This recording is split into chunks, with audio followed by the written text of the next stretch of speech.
What are your thoughts about reparations for Black people specifically, and like Black Americans specifically? What is your Very much against. Can I ask why?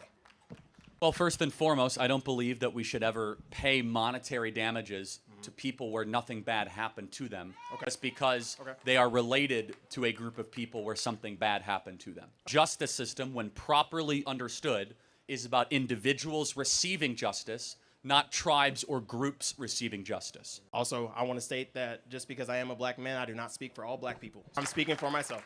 And even for me, when it comes to reparations, for me personally, I don't believe that it should be a check. I think that reparations can look like many different things, whether it's like investment in institutions, more like, better schools, hospitals, all that kind of stuff. So my question to you is like, so since you are against reparations, would you say that we should be would you be for outlawing inherited wealth? Well, no, I'm not for outlawing okay, that. Okay. All right, so my point to that is that, okay, so what I hear for the argument against reparations is that, okay, Black people today, obviously, we weren't there, for slavery, segregation, all of that kind of stuff. So we've done nothing to deserve that, because all the people who probably should have gotten it, actually not even probably, who should have gotten it, are, either long gone or whatever. Now, there's still some who are still with us today, but that's a conversation for another day.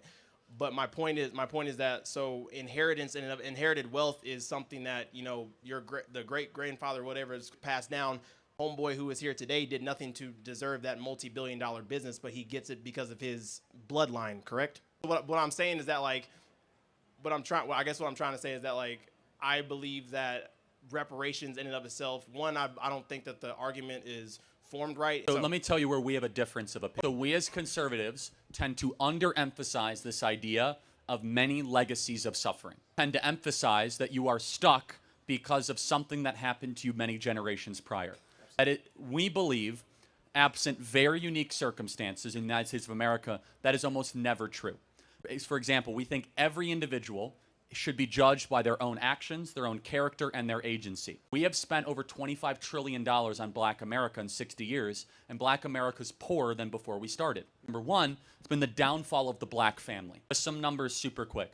Is that in 1964, right before the passage of the Civil Rights Act, 75% of Black youth had a dad around. Now it's 25%. The very same people who tell you that voter ID is racist want all of a sudden Black America to prove that they're the descendants of slaves 7 generations ago. Anyway, the whole thing's crazy.